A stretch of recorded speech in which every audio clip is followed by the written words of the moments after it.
I'm Roy Potter, a former U.S. Army Lieutenant Colonel. Welcome to the Potter Expositor.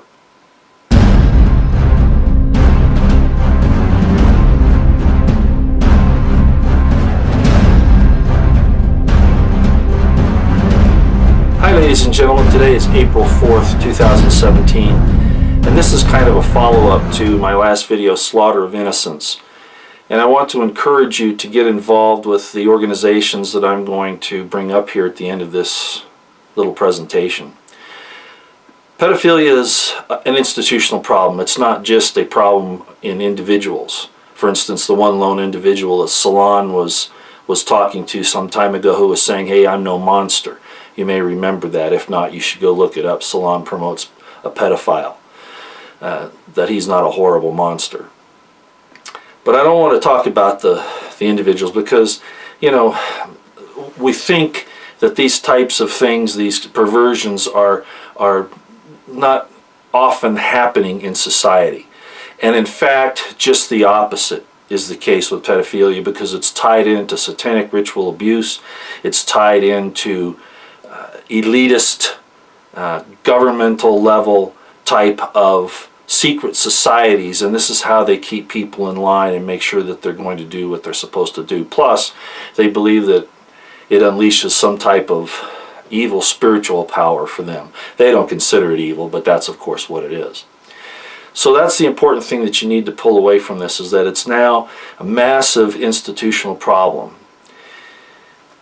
If you do a search of pedophilia, especially the institutional type, you will not find stories at the top of the search levels. In other words, when you do a search engine and you say, you know, pedophile governments or whatever, you're going to come up with tabloid type of articles, like, and I'm not saying these are bad papers, but it's what they'll throw at you first, things that people can argue about before it's news.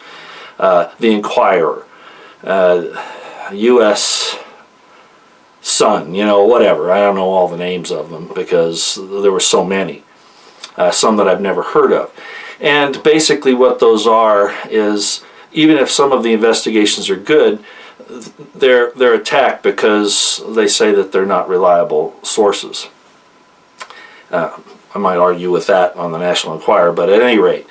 So what you find is that even on these search engines, which of course are controlled mostly by Google and people like that, the really good articles that show that there was really something happen, and I hate to say that these are good articles because obviously the MSM is involved in covering this up, but the Washington Post, the New York Times, the BBC, the CNN, all of those types of articles are way down on the list. You'll have to go through several pages of search before you get to them, so they're not at the top where you would think that they would be. And this is obviously an institutional attempt across the board to keep these things out of the public eye. So I'm going to show you a few things here, and the reason why I'm doing this is because this has been with us for a long time. It's getting worse. We know that President Trump has taken it seriously. They've arrested over 3,000 pedophiles at the supplier level now. They've released hundreds of women and children who have been in bondage for a long time. And he's working up the ladder, and he's going to find, if he keeps this up, that there are people at the upper levels. The reason why government officials, corporations, and all that are giving him so much trouble, because even though this is part of their secret societies, the way they gain power, the fact of the matter is it's a gateway to so many other things. So let me just show you a few things here on the screen, and I think you'll find these interesting. We start off with the Catholics. Of course, we've heard about that before, the cover-up in the Catholic Church.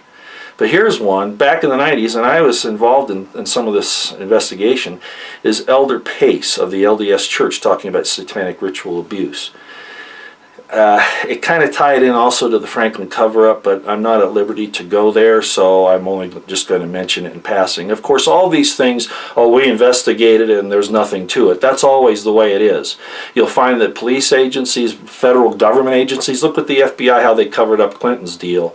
And they're also covering up the things with Epstein and all that other stuff as far as the politicians are concerned. And all that will come out if we just have the courage to go look for it.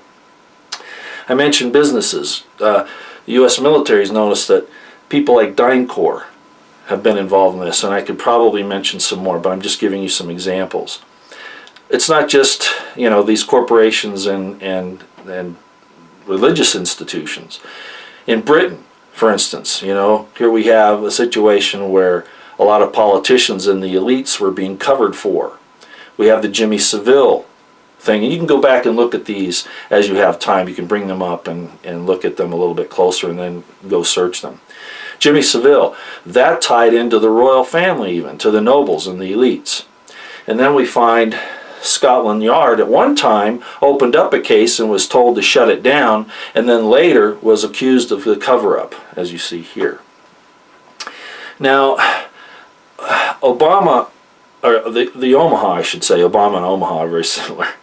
The Omaha Franklin cover-up involved a scandal in a credit union, and there were some things that were going on, but I'm just going to skip past and just show you this. Senator Camp said in the 90s, when this whole thing was going on, that his investigation led all the way back to Pennsylvania, to Penn State even. We found that out when the Penn State Sandusky thing broke, and he reminded everybody, or I should say the reporters who did that initially and called him a kook, went back to him and said, hey, it turns out you're right. So here we have that. Sandusky was, of course, that whole scandal broke 2 decades later approximately. And now, lo and behold, we have Sandusky's son. Now, what did I say about this thing going in communities? And there are these communities rampant throughout the country, just like any culture. They'll group together into communities so that they can protect each other and control the narrative. Jerry Epstein, Lolita Express and all that, where we know politicians have gone there. Congressman, I should say, Dennis Hastert. Very obvious a few years ago. The interesting thing about Hastert is that his House and government friends went to bat for him and say, oh, you know, he's really not that bad, you know, give him some leniency. No, he should have been castrated or executed. That's the kind of thing that we give into these things because all these people are surrounded. Now, I didn't see this, but I understand that he, under the radar, told his friends and his compatriots there in the government that if they took him down, he'd take them with him. So he ended up actually suing his victim because the victim released the information. Can you imagine that? No, sex offenders should be plastered everywhere, but of course, you know, he's of the privileged class. And this is what I mean by institutional protection. U.S. government generally, some things that have been happening there. And now, of course, we have the many in this new American slavery, they call it, and we have 3,000 plus arrests so far, as I mentioned earlier, and the release of the imprisoned women and children. And finally, of course, there's WikiLeaks and the Wiener emails. This isn't just an anomaly. This is institutionalized perversion for power and control, and we need to address that. So, government has been slow. Frankly, Trump is the only one that's really gone after it fast this time.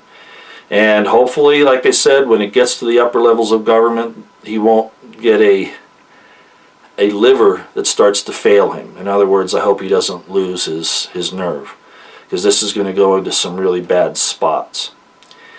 But in the meantime, as this is going on, there are 2 websites I would like you to go to. The first is vetsforchildrescue.org. It's by famous Navy SEAL Craig Sawyer is heading this up. And the second is one of the ones that I was involved in starting up as well, and that's www.opdeepstate.com. Go there and see if you can lend your support in any way. Craig Sawyer said that I could promote this, I guess because I'm a vet, and that was a good idea for him, and so I'm passing it on to you. Alright, that's as far as I'll take it. Just know that this is serious. They're after our children. They're after the destruction of the healthy, wholesome relationships of men and women, trying to mix up their roles so they can destroy mankind. Literally, that's what this is about. I won't mention anything in particular about that, but I've noticed some things in the news here lately where people in these outer groups are being promoted into positions of authority, like at the United States Air Force Academy and places like that. And diversity is just an excuse for the destruction of mankind, destruction of real culture, wholesome life. They choose death. Out here for now.